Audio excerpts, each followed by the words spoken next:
El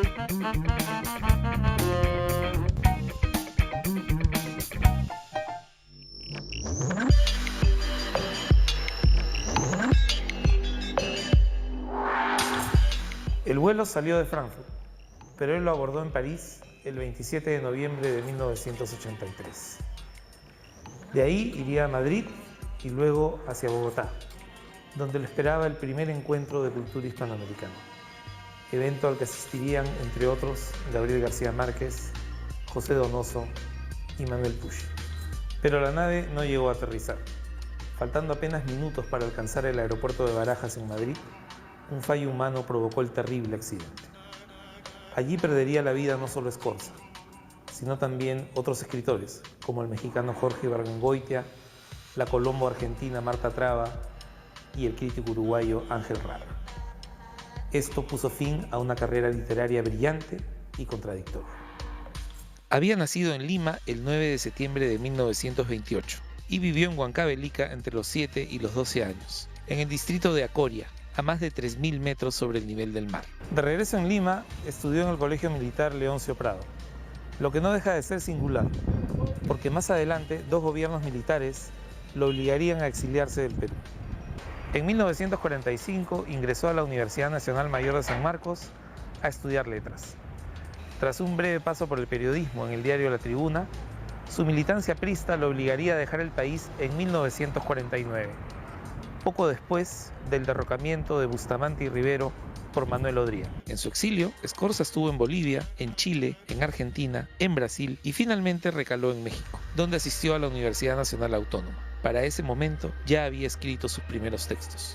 Regresó al Perú hacia 1956, cuando se encontraba en el gobierno Manuel Prado, y fue de inmediato reconocido con el Premio Nacional de Poesía. Distanciado del aprismo desde 1954, enrumbó su camino hacia la edición. Conformó el Patronato del Libro, en el que participaron figuras como Luis Jaime Cisneros, José Durán, Alberto Tauro y Estuardo Núñez, y promocionó lo que llamó festivales del libro, que derivaban en publicaciones de bajo costo. En el Perú llegó a realizar 2 de aquellos festivales, y luego llevó su proyecto editorial a países como Colombia, Ecuador y Venezuela, incluyendo ya no solo a autores peruanos, sino también a otros continentales.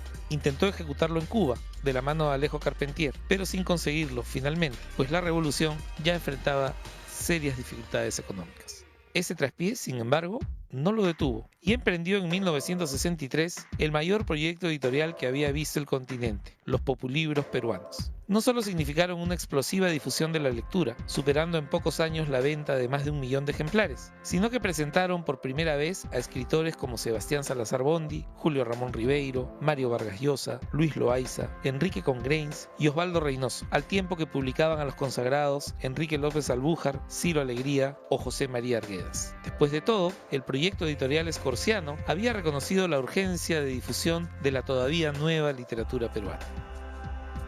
Pese a su enorme éxito, Populibros no duró demasiado, porque tuvo problemas administrativos, financieros y de gestión. Pero para ese entonces, ya Scorza estaba interesado en un proyecto de mayor envergadura. A su regreso al Perú, se interesó mucho por los movimientos campesinos que habían enardecido los Andes centrales entre 1958 y 1962, y hasta allí acudió para investigarlos.